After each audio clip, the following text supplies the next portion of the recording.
I used to believe my life was a masterpiece, a devoted husband, a cherished daughter, and a home that radiated warmth.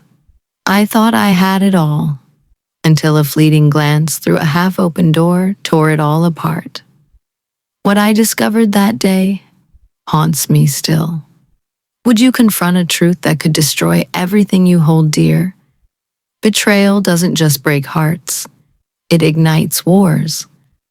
Before we dive in, don't forget to subscribe and drop your location in the comments below. Let's dive in. I was the cornerstone of our family. A dedicated nurse at Houston's top medical center, I poured everything into my grueling shifts, but nothing revived my spirit like Sophie's smile. My daughter's joy was infectious. Her little sketches, just us three, Mom, Dad, and Sophie, adorned our walls like sacred murals of our bond. And then there was David, my college sweetheart turned husband, who once wooed me with his quiet intensity. To the world, we were perfect, but shadows often hide in the brightest rooms. It started 4 weeks ago. David told me his mother, Eleanor, had fallen gravely ill in Austin. He insisted on going alone. "She needs calm," he said, his voice unusually sharp. I didn't question him. Not then. Family comes first, I reminded myself. But then the days bled into weeks. David became a ghost. His texts were cold, clipped. "Tied up with Mom," he wrote. I tried to brush away the growing knot of unease in my chest. Sophie missed him terribly, and her innocent questions cut deep. I tried to hold it together, for her, but the silence from David was deafening. Then one night at the hospital, my colleague Rachel pulled me aside.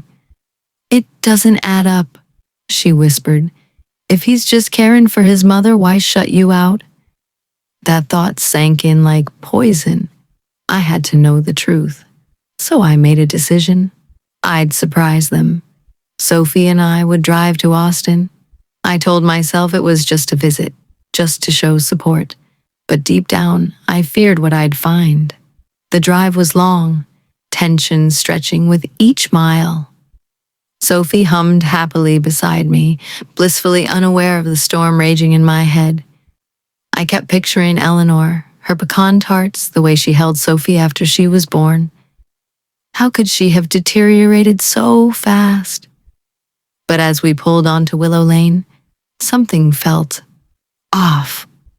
The yard was immaculate, roses trimmed, grass lush. A blue tricycle rested near the porch. Sophie noticed it first. "Whose tricycle is that, Mom?" My answer was a hollow, nervous laugh.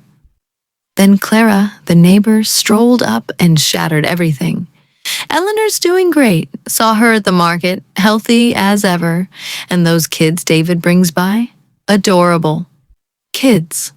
My world tilted. What kids? David never mentioned children. My stomach dropped. The front door was ajar. Light spilled out. I heard laughter. David's laugh. Eleanor's unmistakable chuckle. And a woman's voice I didn't recognize.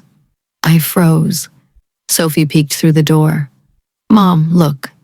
Her little voice was shaking. I crouched beside her and looked.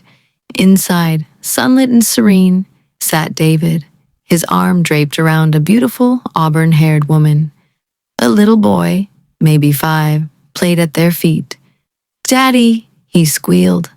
Eleanor, alive, well, glowing, brought out a tray of iced tea like it was any other sunny afternoon.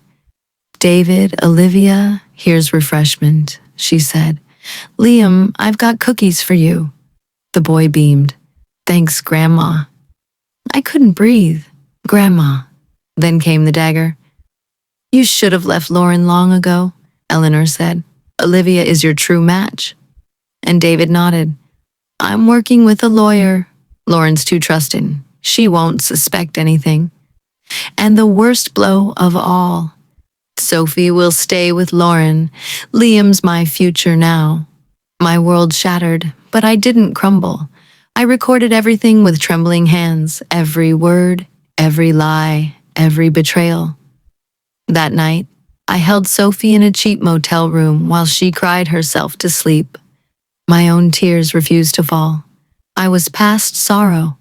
I was steel. "We are enough," I whispered. "We will rise above this." By dawn, I called the best attorney I could find.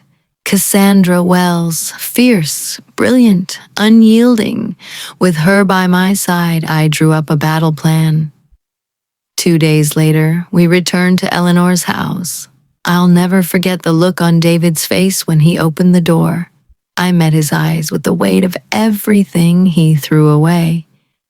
"I see it all now," I said. Cassandra made sure I kept what mattered most: Sophie, our home, our future. She helped me carve out a new life from the wreckage David left behind. Now, it's just Sophie and me, and that's more than enough. Yes, the truth shattered my world, but from those ashes I rose, stronger, wiser, unbreakable. Subscribe for more gripping tales of courage and revelation. What would you do in my place? Tell me below.